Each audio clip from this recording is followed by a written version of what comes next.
जब से बहू आई है मुझे लगता है ये मेरे बेटे को छीन ही लेगी। बहू रानी, अब जरा मेरे बेटे को मुझसे छीन कर दिखाओ। देखो तो कैसी चाल चलूंगी अब मैं।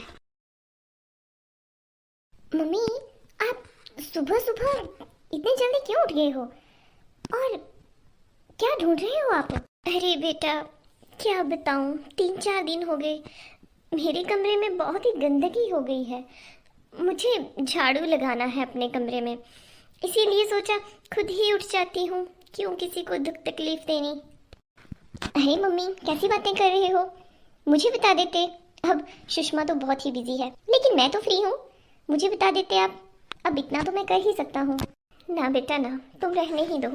पूरा दिन काम करके तुम भी थक ही जाते हो, सुबह से शाम तो ऑफिस में लग जाती है तुम्हारी। अब मैं तुमसे घर के काम थोड़े ही करवाऊंगी।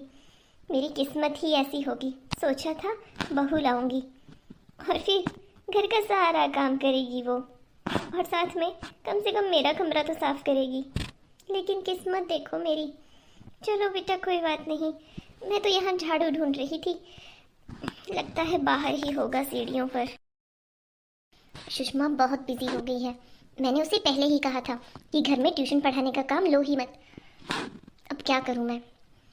मुझे मुझे ही मम्मी के कमरे की सफाई कर देनी चाहिए, तो क्या हो गया, कम से कम सुषमा का थोड़ा भार तो कम हो जाएगा। अरे अरे बहन जी, कहाँ जा रही हो? क्या बताऊं बहन जी, मैं तो दुखी हो गई हूँ। एक मेरी बहू है, मैंने बेटे को पहले ही कहा था कि घर में पढ़ी लिखी बहू लाने की कोई ज़रूरत नहीं है। ये पढ़ी लिखी बहुएं किसी की सुनती ही नहीं है। अब क्या करूं, घर में उसने ट्यूशन पढ़ाने का काम ले लिया है। पहले ही मुझे अपने घर में कोई बर्दाश्त नहीं होता था, अब गांव के सारे बच्चे आकर घर में हल्ला करते हैं, चीज़ें यहाँ से वहाँ फेंक देते हैं। मुझे बिल्कुल भी पसंद नहीं है, लेकिन क्या करूं, बहू को तो समझा ही लेती जैसे तैसे, लेकिन बात तो बेटे की है। तो बहुत अच्छी बात है बहन जी, पढ़ी लिखी बहू आई है। कहते ही तो है कि घर में अगर पढ़ी लिखी बहू आ जाए तो आगे आने वाली कितनी पीढ़ियां संभल जाती हैं। अरे कम से कम अपने बच्चों को पढ़ाएगी, अच्छी बुरे की समझ रहेगी। अरे बहन जी, हम कम पढ़े लिखे हैं तो क्या हमें अच्छे बुरे की समझ नहीं है? बहन जी, हमें तो उम्र के तकाजे के साथ समझ आई है, लेकिन आजकल के बच्चों को पढ़े लिखे होने के साथ साथ और भी बहुत सी चीज़ें सिखाई जाती हैं। मैं तो बहुत खुश हूँ, और मैंने भी राजीव को बोल कर रखा है कि तुम्हारी नज़र में अगर कोई पढ़ी लिखी लड़की होगी तो उसी से शादी करना। रहने देना बहन जी, अगर मेरी बात मानना तो कोई फ़ायदा नहीं है पढ़ी लिखी बहू लाने का। घर का कोई काम नहीं करती है वो, सारा काम तो मैं ही करती हूँ, और ऊपर से मेरे बेटे को अलग से बश में कर लिया है। देखो बहन जी, अब ढलती उम्र के साथ हमें कुछ चीज़ों को मान ही लेना चाहिए, ये बात सच है। आजकल पढ़ा लिखा होना बहुत ज़रूरी है। मैंने तो अपनी छोटे वाली बेटी को बहुत पढ़ाया, मुझे उसके पढ़े लिखे होने पर कोई ऐतराज नहीं है बहन जी, लेकिन जब वो मेरे बेटे को पढ़ाती है ना, मुझे बहुत गुस्सा आता है। बस मेरे बेटे को तो 24 घंटे वही चाहिए, हर टाइम सुषमा सुषमा के नाम की माला का जाप करता रहता है। मुझे ये चीज़ें बिल्कुल पसंद नहीं है। जब तक मैं दोपहर का खाना खाकर सोने चलती हूँ तब तक बच्चे आ जाते हैं पढ़ने के लिए, और फिर घर नहीं मानो ये तो लंका हो गई, इधर से उधर सामान फेंकते हैं जैसे बानर सेना घर में आई हो। कितनी बार उसे बोला मैंने कि छत पर जाकर पढ़ा लो बच्चों को, लेकिन क्या करूं, मेरा बेटा ही नहीं मानता, कहता माँ बाहर धूप बहुत है। मुझे तो अपना बेटा अपने हाथ से निकलता हुआ दिख रहा है, लेकिन अगर मैंने उसे अपने बश में नहीं किया तो मेरा नाम भी उर्मिला नहीं। संभल कर बहन जी, ऐसा ना हो कि बहू को नीचे गिराने के चक्कर में आप अपने बेटे से ही दूर हो जाओ। आई बड़ी मुझे समझाने वाली, खुद का तो घर देखे पहले। अरे मम्मी, ये आपको क्या हो गया? बेटा क्या बताऊं, वो मैं सुबह छत पर चढ़ रही थी, बहू ने कपड़े सूखने डाले थे और अचानक से तेज बारिश आ गई। मैंने सोचा क्यों ना मैं ही थोड़ा काम कर दूं, तुम तो जानते हो वो तो घर का कोई काम नहीं करती है अच्छे से। मैंने सोचा क्यों ना थोड़ा सा काम मैं ही कर दूं, लेकिन तब तक मैं गिर गई। काफ़ी देर चिल्लाती रही मैं, बहू मैं गिर गई, मुझे देखो, लेकिन वो तो फ़ोन में लगी हुई थी, शायद अपनी माँ से। लेकिन मम्मी, सुषमा का फ़ोन तो आज मैं ले गया था, उसके फ़ोन का वो ग्लास कार्ड टूट गया था, इसलिए मैंने कहा कि मैं ही ले जाता हूँ और अगर मुझे फ़ोन करना ही होगा तो मैं आपके फ़ोन पर कर लूँगा। अरे बेटा, लेकिन वो कहीं तो बात कर रही थी। नहीं मम्मी, आपको कोई गलतफहमी हुई है। अच्छा ये बैठिए आप। सुषमा, ये क्या सुषमा, तुमने ध्यान नहीं दिया? मम्मी को कितनी ज़्यादा चोट लगी है। अरे मैंने ध्यान दिया था, लेकिन मुझे पता ही नहीं चला। मम्मी जी गिर कब गए? बेटा, पहले से सर पर पल्लू करना सिखाओ।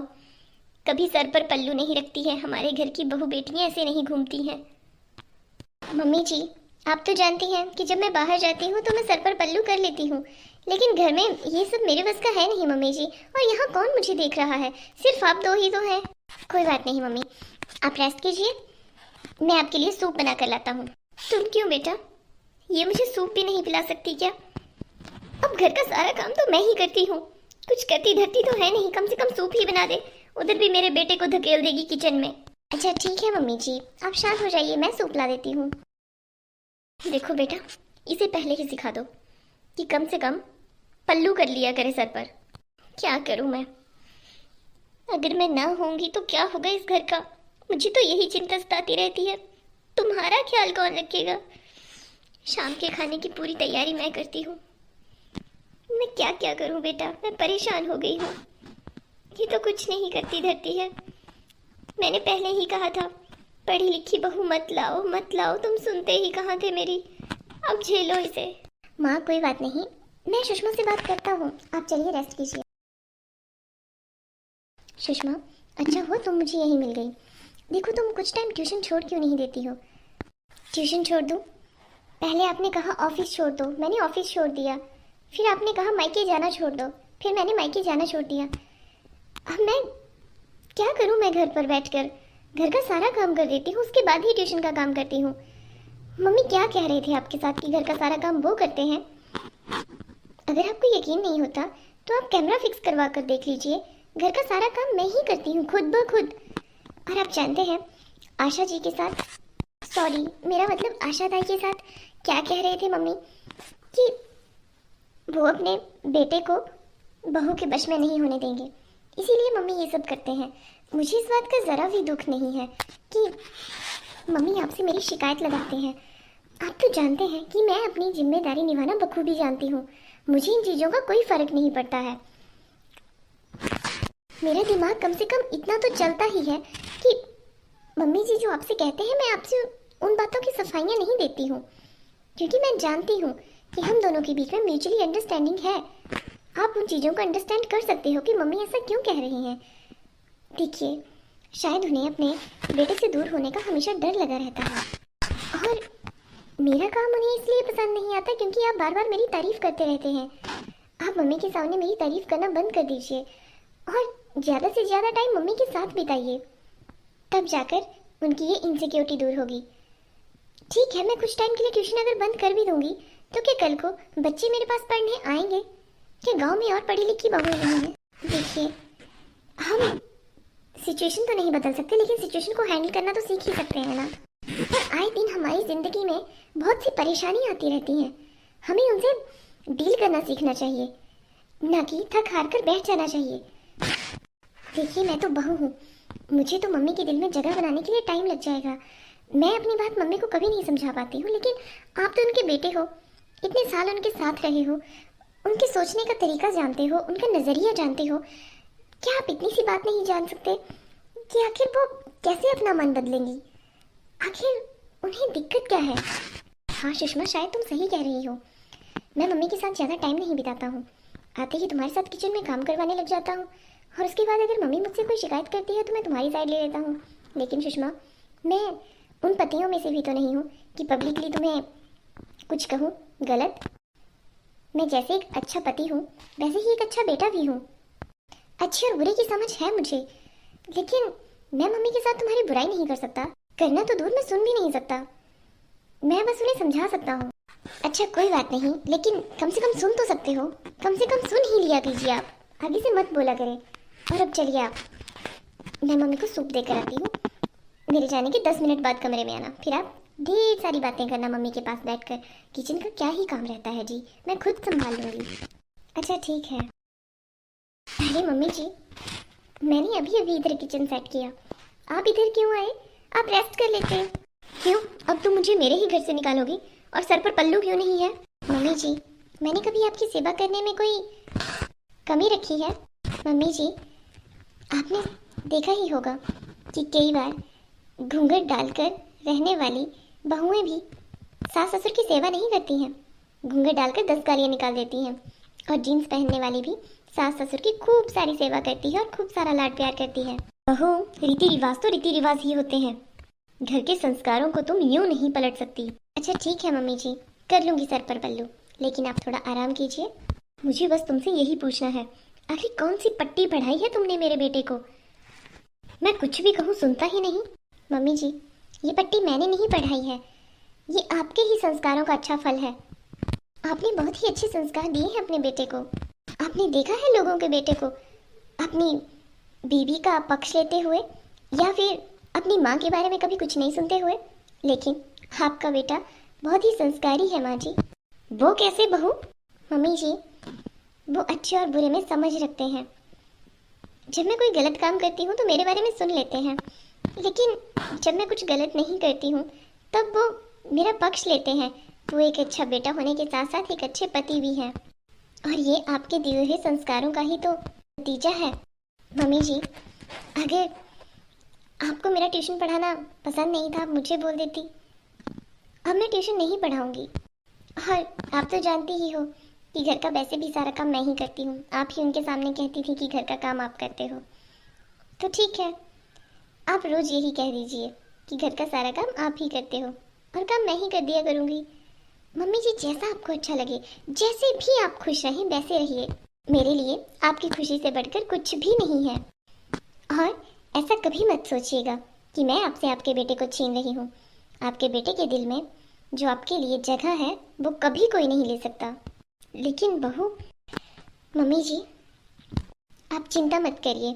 आपके बेटे को आपसे दूर मैं क्या, इस दुनिया में कोई भी आपसे दूर नहीं करेगा आपके बेटे को। अब जाइए मम्मी जी, आप रेस्ट कीजिए और मैं थोड़ा सा काम कर लेती हूँ।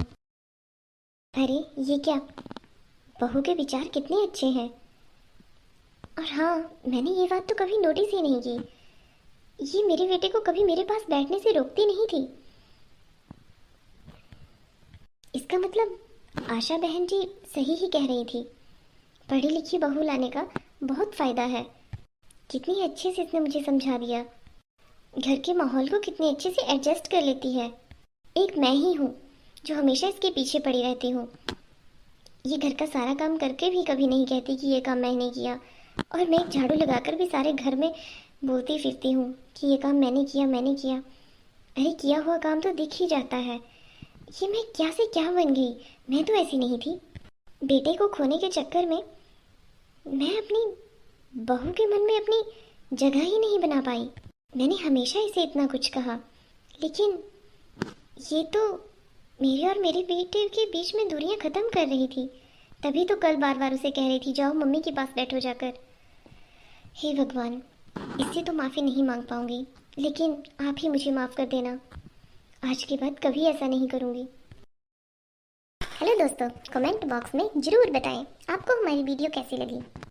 अगर एक घर में रहना है तो एक दूसरे की फीलिंग्स को अंडरस्टैंड करना पड़ेगा, और हमेशा ये भी सोचना पड़ता है कि हमारी वजह से कहीं किसी को हर्ट ना हो जाए, हमारी वजह से किसी के दिल को चोट ना पहुंच जाए। रिश्ता चाहे किसी के साथ भी हो, लेकिन भावनाएं हमेशा जुड़ी रहनी चाहिए। ऐसी ही रोचक वीडियो देखने के लिए हमारे चैनल को सब्सक्राइब करें, वीडियो को शेयर करें और अपना प्यार बनाए रखें। मिलेंगे अगले वीडियो में। राधे राधे।